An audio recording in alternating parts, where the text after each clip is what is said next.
El profesor Richard Boyatzis no necesita presentación.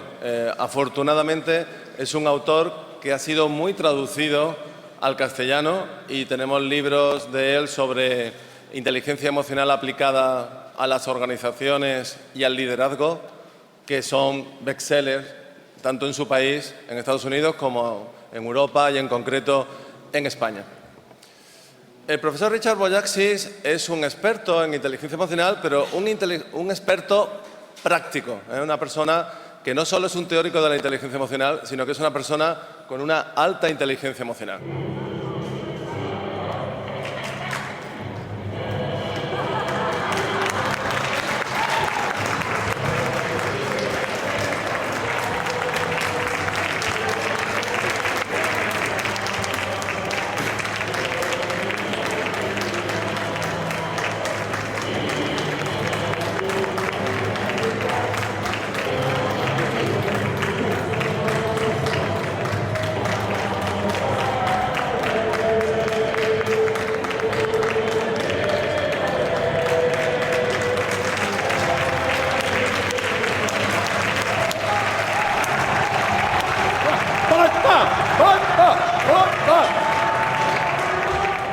My talk is about emotional intelligence, so I thought I should start with some.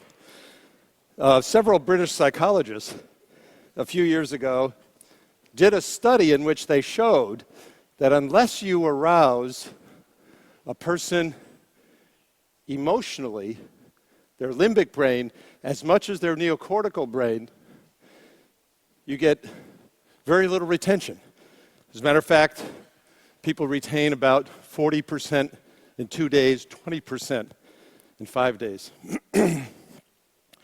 So I thought, what better way to start here in España than with something about Bartha? Because every one of you in the audience is a Bartha fan or would like to be, right? No? Oh, no. In Italia say peccato. What? Not Real Madrid. No. Oh, okay. I want to make an academic point about a conceptual distinction that I think is very important for those of us working in this area. And that is, the argument I'm going to make is that for all of the arguments made in academic settings, for all the confusion in practitioner settings about what is or is not emotional intelligence, I think we have all too often confused discussion of methods with discussion of the theory, and all of that serves us not well. So I am not going to argue for a particular different theory of EI today. I am not.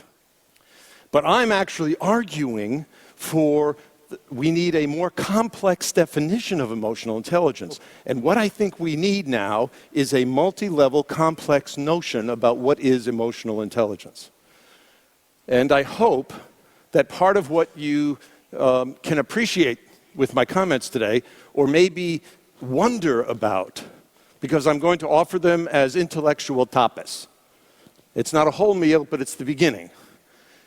To start to say that if you develop a multi-level notion of emotional intelligence, you need different types of measures to work at the different levels.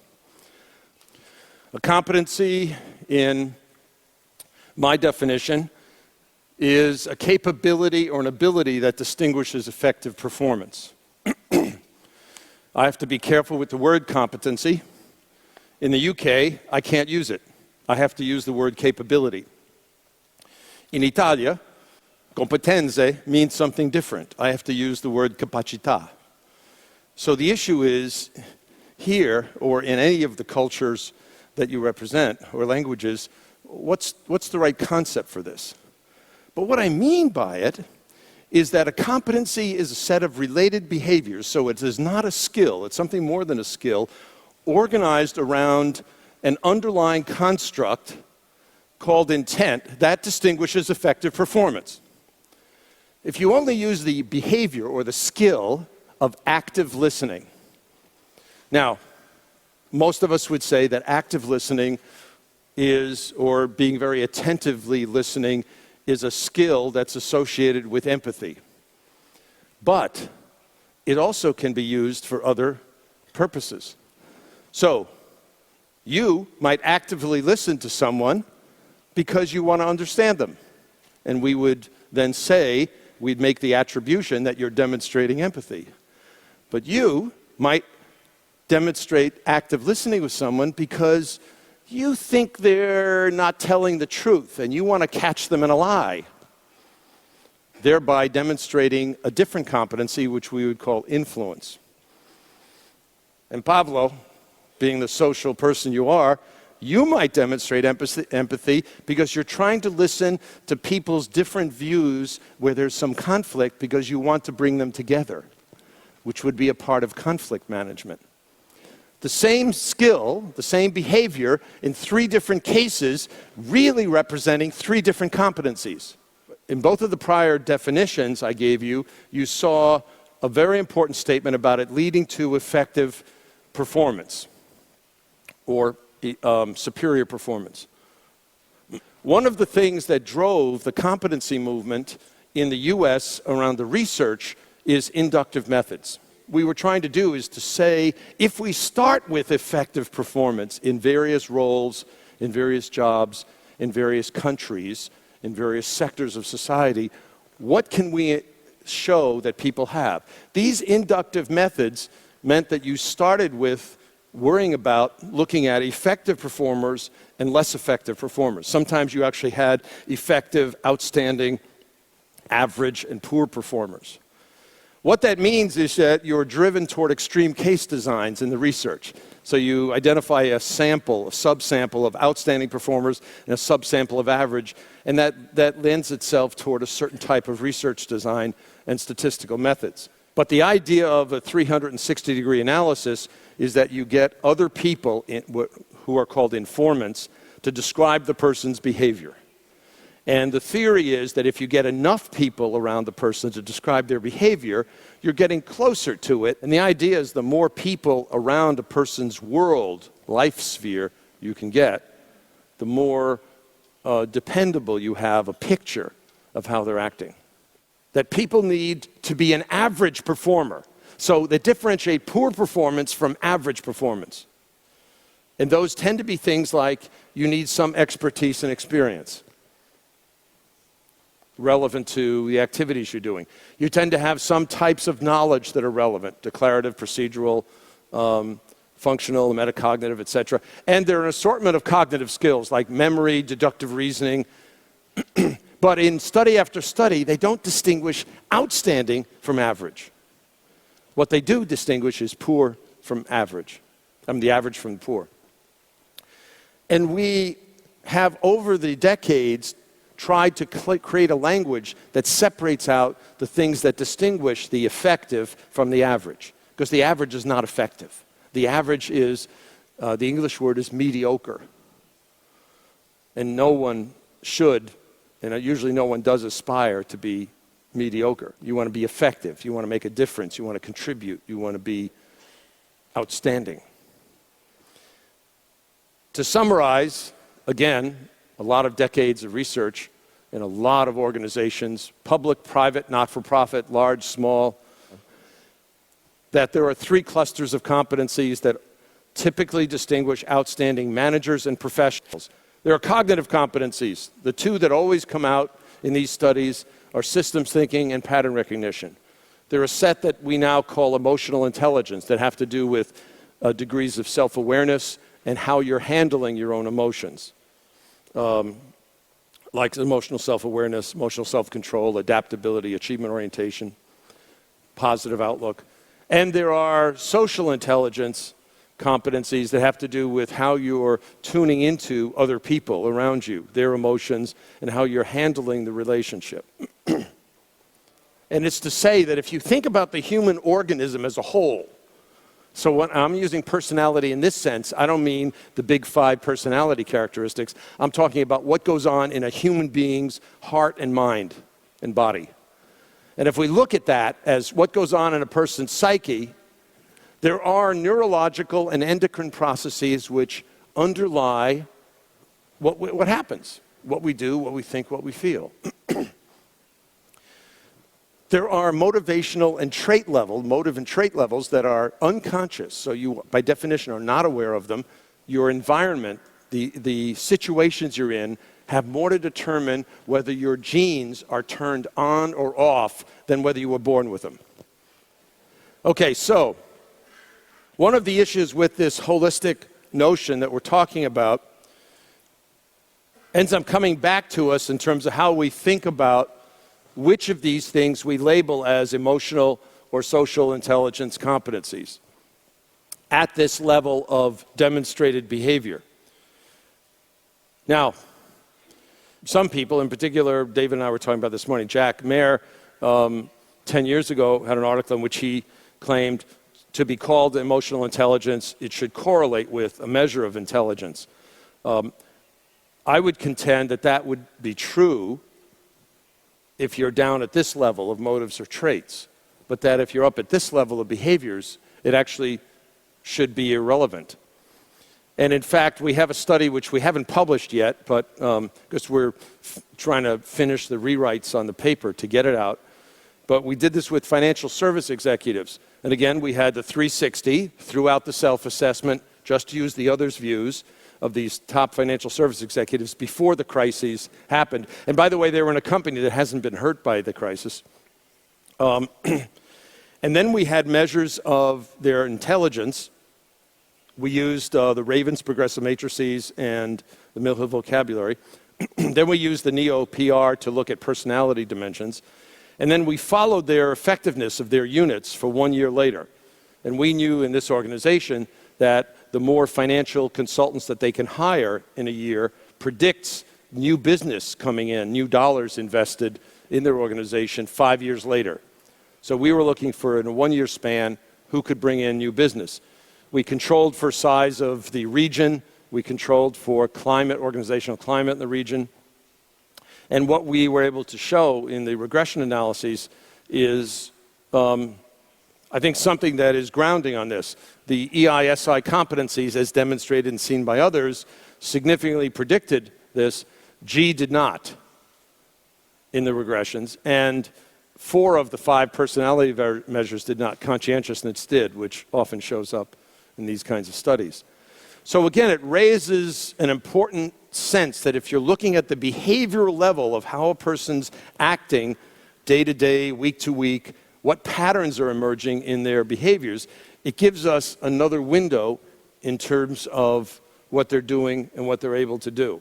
One of the things that came out in actually your shared article in '99, David, I thought it was, was that to be thought of as EI, it should reflect mental performance rather than preferred ways of behaving, have a positive correlation with other forms of intelligence, and increase with age and experience. Again, I'm not disputing the integrity of that or the relevance of that.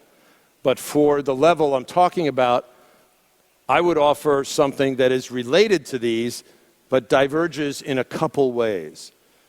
And that what I had proposed in an article that Fabio Sala and I published in 2004 is that, in fact, from our perspective, what a measure of emotional or social intelligence should do is be behavioral observable, related to specific neuroendocrine systems, related to job and life outcomes, and of course the measures should show convergent and discriminant validity, which is to say it shouldn't be the same as Jack and Peter and David have shown. It shouldn't be highly multicollinear with measures of personality.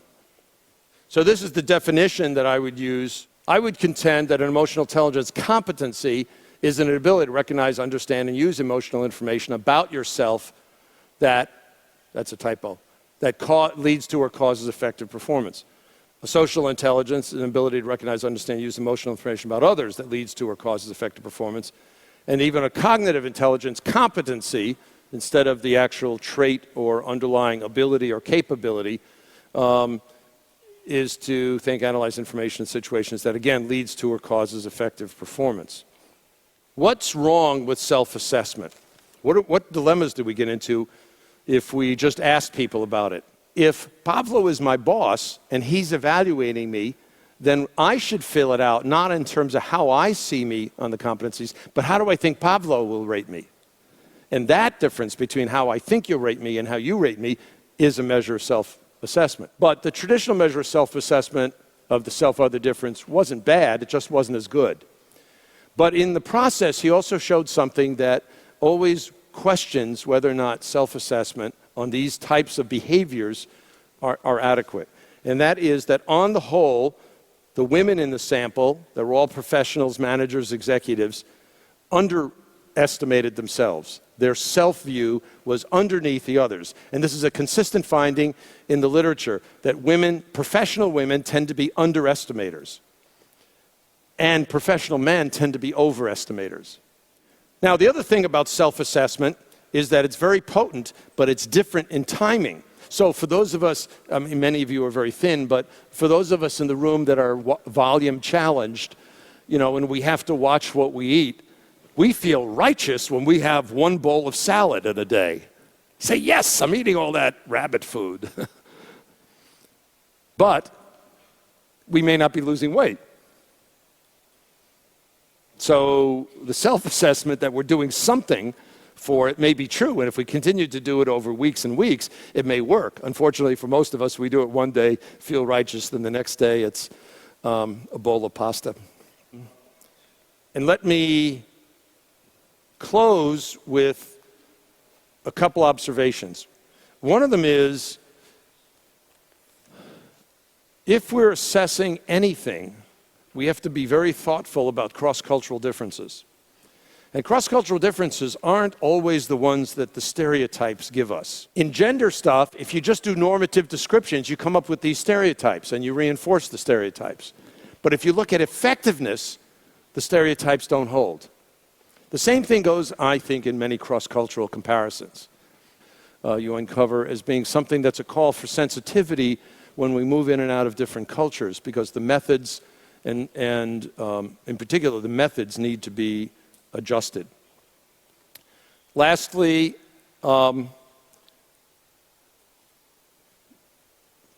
occasionally at academic conferences, people say things to me or around me like, well, emotional intelligence is interesting, but it's never been linked to effectiveness. And David and I have been on many panels where we have people who actually get up and start their speeches that way. Well, I think that's ridiculous. To me, it actually makes a person seem stupid because they're not reading. So what I wanted to do is just start to tell you quick examples, a few examples of how much of this stuff is actually published. These are just two issues of the Journal of Management Development, one on competencies in North America, and the 2009 one's about to come out, competencies in the EU.